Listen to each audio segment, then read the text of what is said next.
The weather forecast with C3 Production. Hello beautiful people, it's a pleasure to have you for this brand new edition of the weather forecast. Trust you had a fruitful Sunday as we all expect calm weather to dominate in the entire nation. Both tonight and in the morning we're expecting a minimum of 16 degrees in the west region, 23 degrees in the southwest region, the center and the far north region. A maximum temperature of 25 degrees is expected in the littoral and part of the south region. For details, ladies and gentlemen, let's go to the north region where no showers are expected this evening. Clear skies are not likely to dominate in the whole region. This evening we'll have a maximum temperature of 25 to 34 degrees and a drop of 3 degrees in the morning. Next we go to the northwest region where it will be partially cloudy in the whole region except in Bangui, and the same weather condition is likely to prevail until the morning with 17 degrees.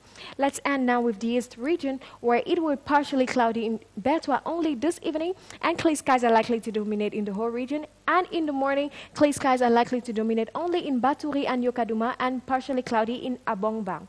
Ladies and gentlemen, I invite you to go visit the Campo Park. Have a good night. God bless you. And do not forget to respect the barrier measures. That was the weather forecast with C3 Production.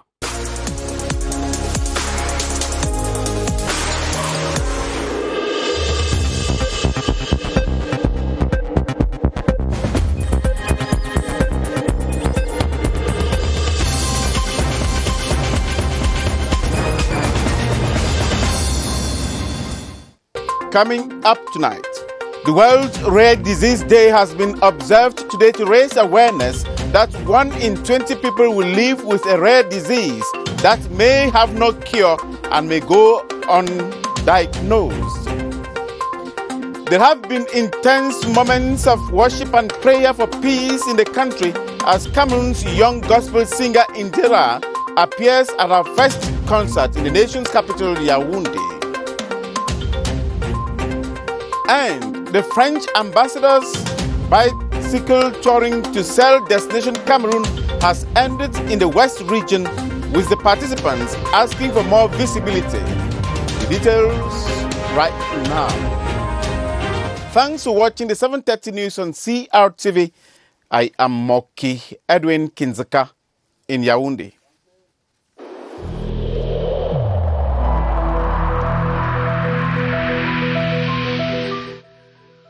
I urge you once again to put on your face masks, to wash your hands regularly, and to consult a physician or any other health personnel if you notice any symptoms.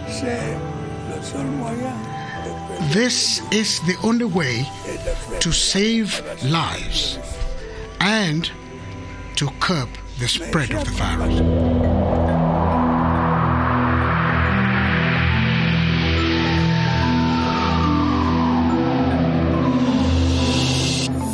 Today is World Rare Disease Day. It is observed on the last day of February each year to raise awareness amongst the general public and decision makers about rare disease and their impact in patients' lives. Although health experts estimate that 1 in 20 people will live with a rare disease at some point in time, they regret that there is no cure for a majority of rare diseases and many go undiagnosed. What are rare diseases and what are the challenges patients go through? Constantine Bomb.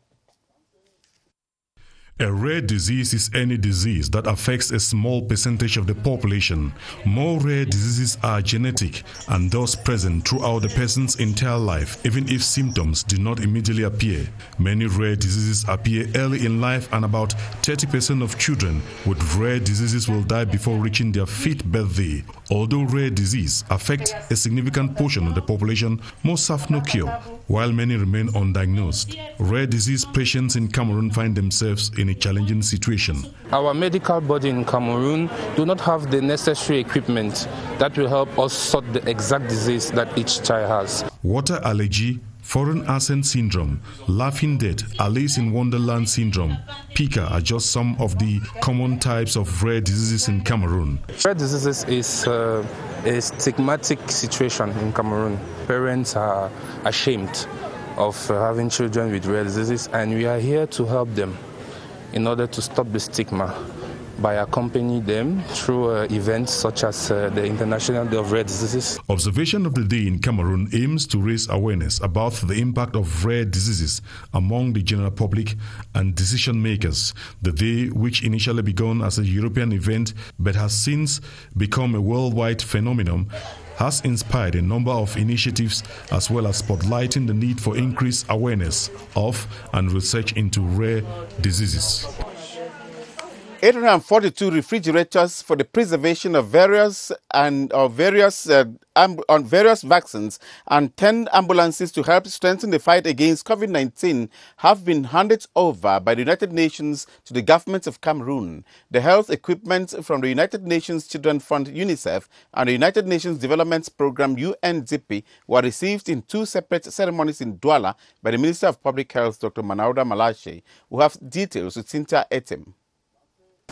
The items are a first battery of medical kits and other materials to equip hospitals in charge of COVID-19 patients, consisting 20 ventilators, 100 infusion pumps, and 2,400 infrared thermometers. They count for the first consignment that arrived at Douala International Airport this Friday, April 17, from China to assist government in the fight against the COVID-19 pandemic in Cameroon. This joint initiative of the United Nations Development Programme UNDP in partnership with the World Bank and Global Fund, according to Jean-Luc Stallon, UNDP's representative in Cameroon, it is to guarantee the health and safety of communities hit by the pandemic, which is their top priority, thus assisting Cameroon by equipping the hospitals in charge of coronavirus cases. With this material will go a long way to save lives at critical stages of COVID-19.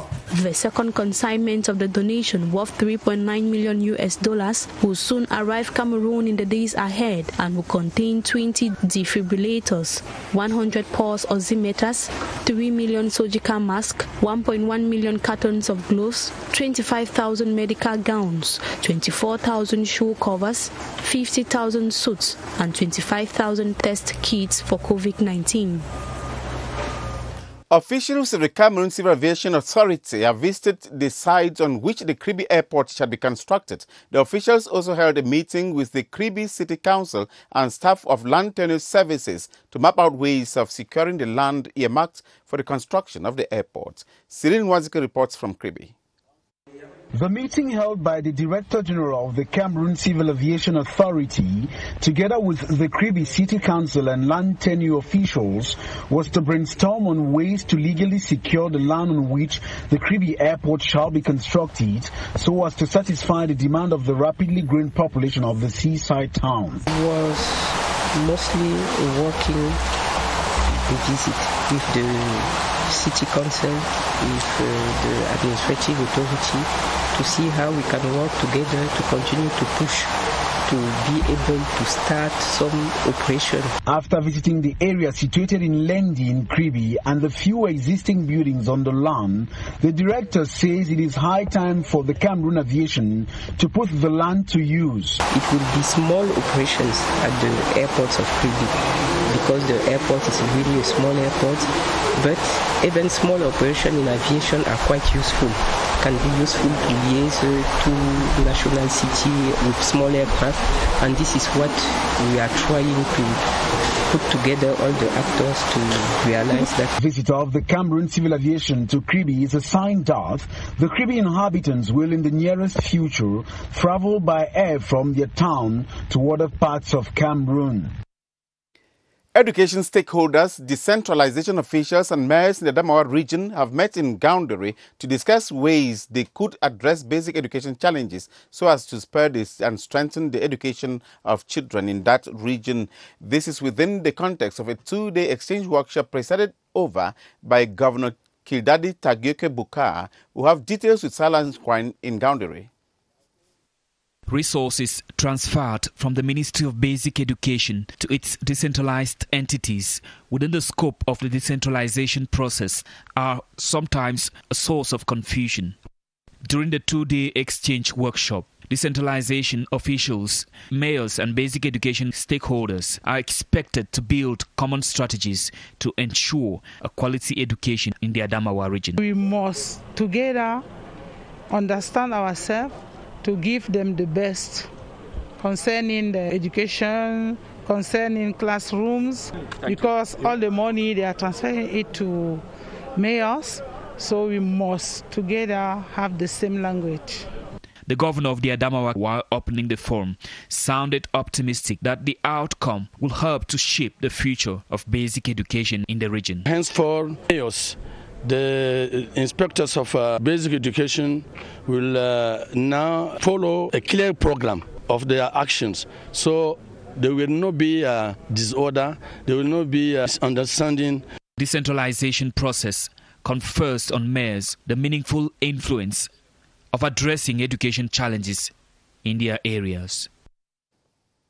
The UNDP Cameroon Accelerator Lab that boosts youth employment and helps to reduce poverty has been launched. During the ceremony at the Yaoundé Conference Center, dozens of youths presented programs they have elaborated but lack funding. The Minister of Employment and Vocational Training, Issa Chiruma Bakari, and development partners attended that occasion. Joy Stata reports. Ameliorating youth access to decent jobs through entrepreneurship is the vision of government through this laboratory. This after thorough brainstorming between government and her development partners. Whatever might be useful, whatever might be used as a leverage to promote the government fight against joblessness, unemployment is always welcome. This ceremony is a testimony of the commitment of our partner to stand by the government and to help the government find the most efficient means and way to empower and to capacitate the youth to enable them to be at the helm of their life. But it is not enough. We need all our partners to continue to stand by the government and to give the best at any given moment, given how huge the fight against joblessness, unemployment is.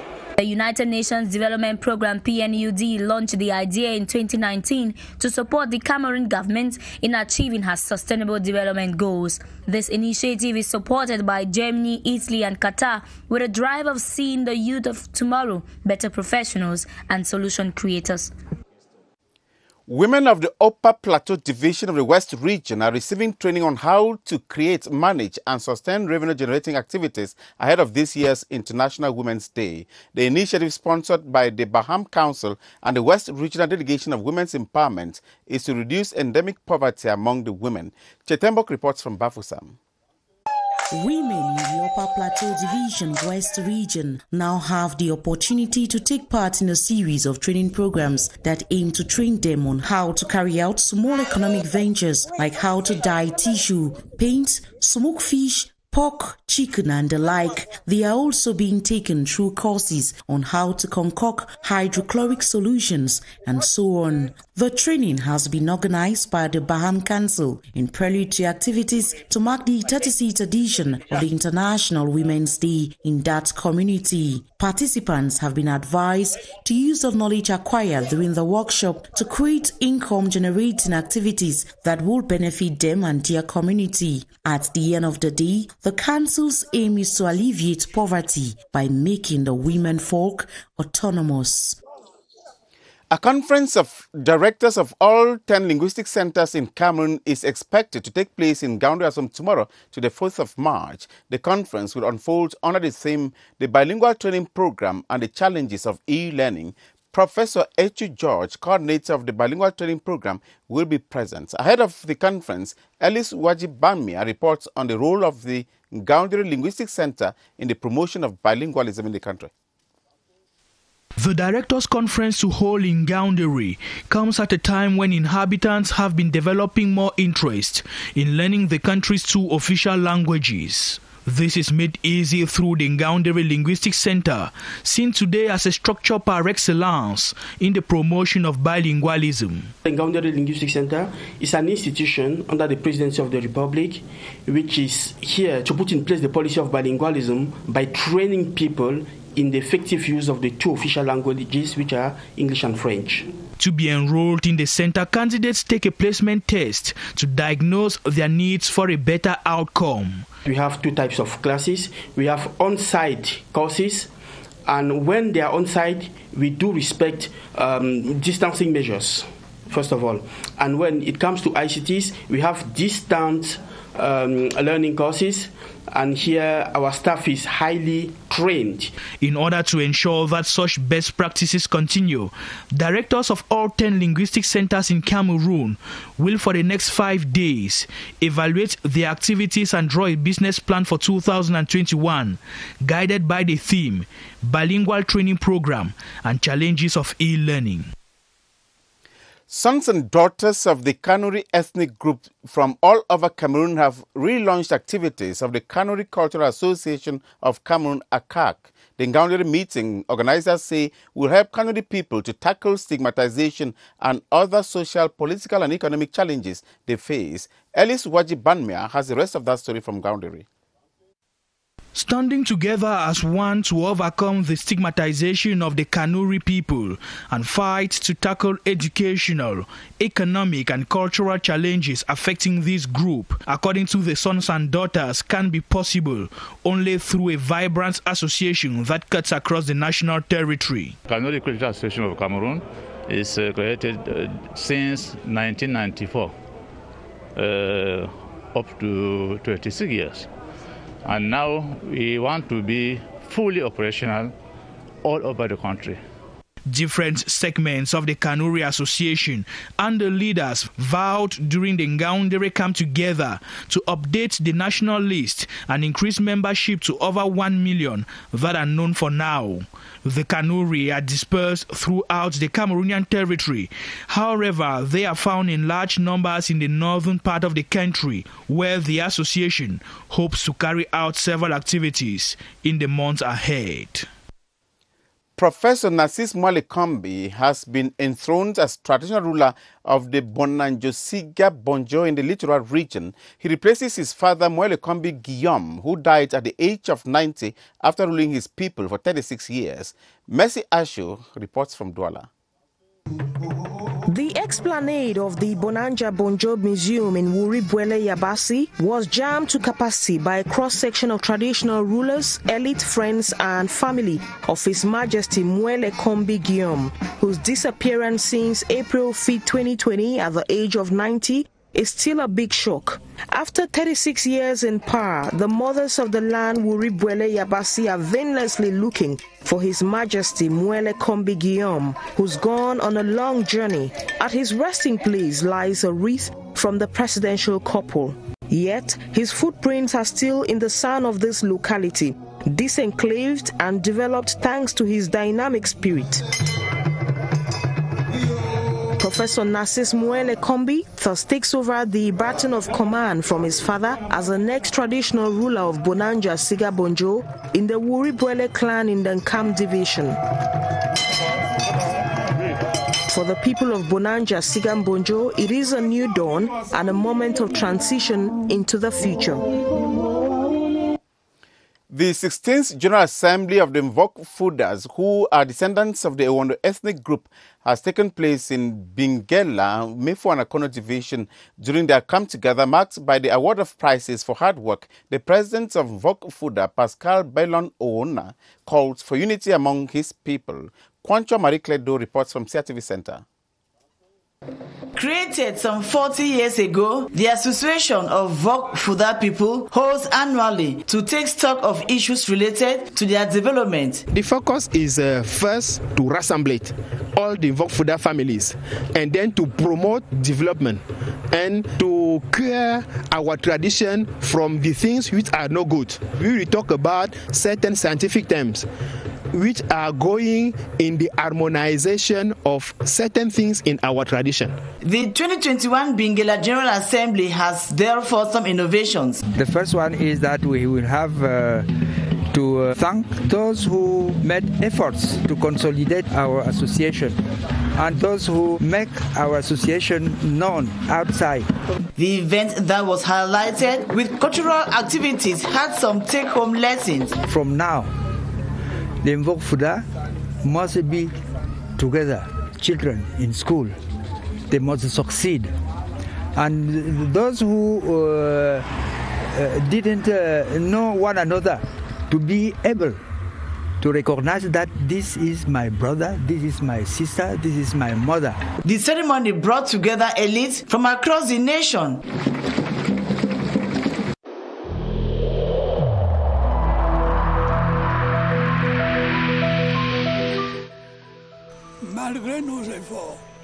Despite our efforts, COVID-19 plunged many families into mourning and seriously hampered the functioning of our economy and society.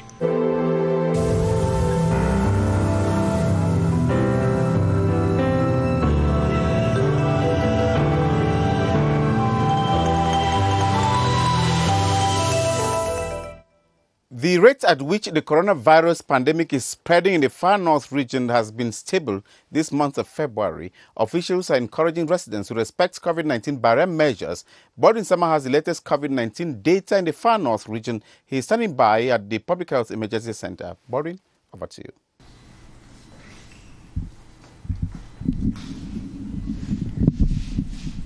Good evening to you, Moki Edwin Kinzeka. The need to continue respecting outlined barrier measures by the population of the far north region of Cameroon is a key message that's been sent across on a regular basis by health professionals in that part of the country, given that in the far north region, they recently recorded some 8 new cases of persons tested positive for COVID-19, taking the number of COVID-19 positive cases in that part of the country to over 1,085 so far, with the death rate in the far north region that stands at 1.9%, and we have had some new cases of persons who have recovered from COVID-19. Good news, 10 persons recently recovered from the coronavirus in that part of the country. That takes the number to 953 persons who have so far recovered from COVID-19 in the far north region of Cameroon, with an impressive recovery rate that stands at 87.8% so far. Public health experts, especially the far north regional delegation of public health, they continue with their regular sensitization in the different divisions that make up the far north region, reminding the population as to the importance of observing these different barrier measures, knowing very well that the virus is still very much present among us. The virus is present in the 10 different regions of the country, and each region should play its own role to avoid further contamination, to avoid an increase in COVID-19 positive cases in the country. Back to you. Thanks, Borin. Cameroon's young gospel singer Indira has treated her audience to intensive moments of prayer and worship at this concert in Yaoundé. For more than 2 hours, Indira and her fans celebrated Jesus while imploring peace to rest in Cameroon. We have details with Joyce Tata.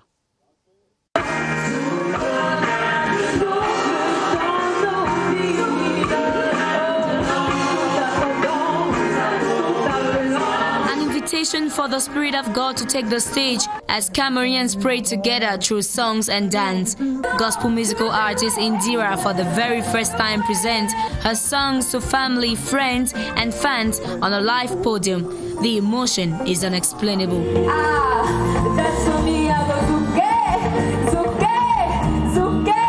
A spectacular moment, irresistible. Some dance moves are made instantly, while others capture the moment. An occasion seized to pray for the nation in unity and togetherness, culminating in praises to God for His love in the Baka language.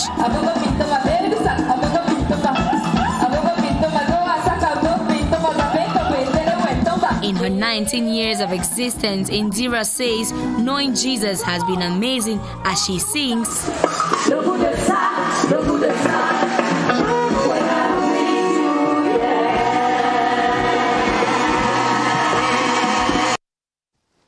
One of Cameroon's illustrious legal luminaries, the late Dr. Barrister Afong Linus G, has been given judicial honors by colleagues, family, as well as well-wishers who contributed for the delivery of justice in the country. The lawyer, who died last December 19 in Douala, received the tributes ahead of his burial in his native Mbatu village in the northwest region. Bidmia Atang Tabara has the rest of that story. Dr. Barrister Afong Linus Nji spent 91 years on earth and left an indelible footprint in the legal domain. The former Cameroon Bar Council member, Sith lawyer on the Cameroon Bar roll, quits the stage but is remembered for his significant contributions. A memory of a great lawyer. He left us an heritage through people he has trained. Relatives of the deceased say lives of great men like his remind humanity of volumes of lessons. He was an icon. He was a mentor. Here's a man who had a degree in law from the University of London, a master's degree in business law, specializing in maritime law, and a PhD degree, and he had never been to any secondary school. The late barrister will be dearly missed by his only son, who saw his father as a special man. He always raised us to respect others. He was a very quiet guy. He loved to help others. Dr. Barrister Afong Linus Nji lived an exemplary life. He leaves behind 4 children, great-grandchildren, brothers and sisters, the Bar family, friends and sympathizers to mourn for him. The third edition of the bicycle touring or cyclotourism organized by the French ambassador to Cameroon has ended in the West Regional Capital. The tour promotes Destination Cameroon by inviting people to discover hinterlands through cycling. The last lap took the caravan through Chang Kekem, Bafang, Bana and Bangante. Chancelin Nanze reports from Bafoussam. From Bafoussam, Christophe Guilou and his team rode through Fumbot, Baigom, Kutaba to Fumban, enjoying the beautiful landscapes and sceneries of the Noon division and the warmth of the population, who either immortalized the moment with their cell phones or waved the Cameroon and French flags in ecstasy. Upon arrival in Fumban, after covering a distance of 54 kilometers, the cyclotourism caravan made a stop at the Fumban Council before proceeding to the Sultanate, where they were received by the Sultan, Ibrahim Bombonjoya, and served a dose of the rhythms of the Bamoons.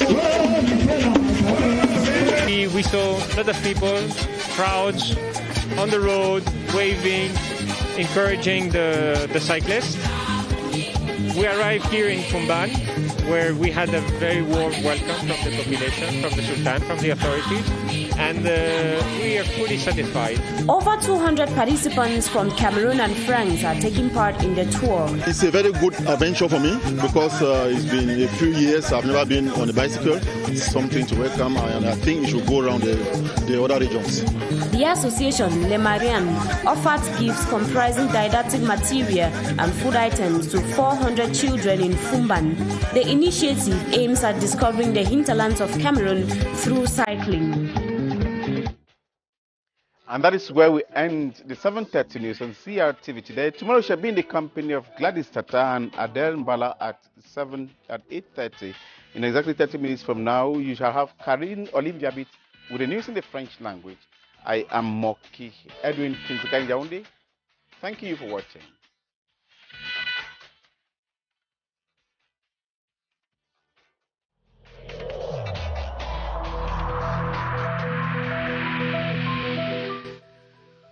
I urge you once again to put on your face masks, to wash your hands regularly, and to consult a physician or any other health personnel if you notice any symptoms.